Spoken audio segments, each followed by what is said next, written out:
Obviously, another giant made their way into the Ulster semi-finals. Kilcoo, the defending champions, 2-14. Ballybay, the champions of Monaghan, 1-7. An absolute statement victory from Kilcoo. And, definitely a statement to every other team. Because, I have to hold my hands up and say that I was looking at them limping through the Down Championship, to be honest. They needed penalties to get through one round. I can't remember off the top of my head what round that was. But they looked like they could be caught in the Down Championship at various stages.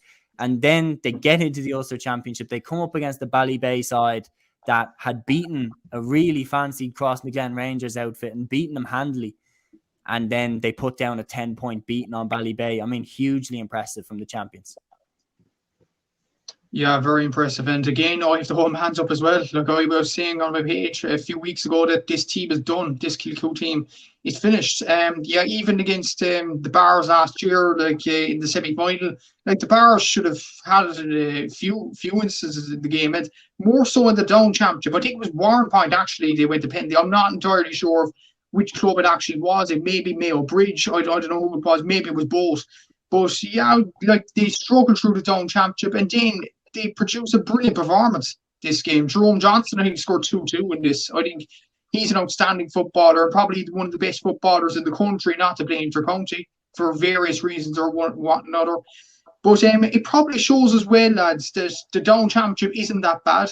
I think it might not be the best in quality, but it probably for getting teams out there in terms of players and stuff like that, it's probably up there with one of the best. Like the example that I give is Tyrone. The quality of it is incredible, and the skill levels and everything, and the drama in it, it's incredible. But once the Tyrone champions go into Ulster, they perform poorly. Well, Eric and Kieran, in fairness, they perform well enough. But when you look at the Down teams, they actually do well in Ulster when you look through the years, especially Kilcoo. So, it's an incredible performance by Kilcoo. Ballybay will have to lick their wounds now. I'm not sure will they keep on your man, this Jerome Johnson Senior that quit the job before going into this game. I'm not sure what will happen there. But it's going to be interesting. But yeah, Kilcoo, statement of intent. And now they go into a semi-final against, I don't know, I think it's the Fermanagh team that they're facing next. So it's going to be a probably easy route to a final again. And I'd really want a Glen Kilcoo final to see what this Kilcoo team can do this year, because yesterday they were outstanding. Yeah, no, it relates back to what I was kind of saying earlier of how many teams have looked great one week and then poor the next. So I am saying that, look, Kilcoo looked great, but I want to see how they get on against Enniskillen Gales. Obviously, Enniskillen getting through that game against Gowna. We'll come to them in a bit. Obviously, the start of the game, Luke, Ballybay got that penalty slotted away by Shane McGuinness. They were 8 points to 1-2 up at halftime. Kilcoo were. Then they got the goal from Ryan Johnston early in the second half, and that signaled a bit of a parting in the ways. In my opinion, Micheál Rooney knocks in basically the insurance goal, the icing on the cake, if you like. But realistically, right, do you think Kilcoo are as strong as they were last season? I know that they put in a great performance, but throughout the entire club championship, as I've said, so many teams have looked great in one round and then they haven't stepped up to the plate the next week. Do you think Kilcoo have the same hunger that maybe the Glen do? Well, look, that's hard. It's hard to kind of say where their kind of hunger's at, I suppose, as well. Look, they're coming in defending as well.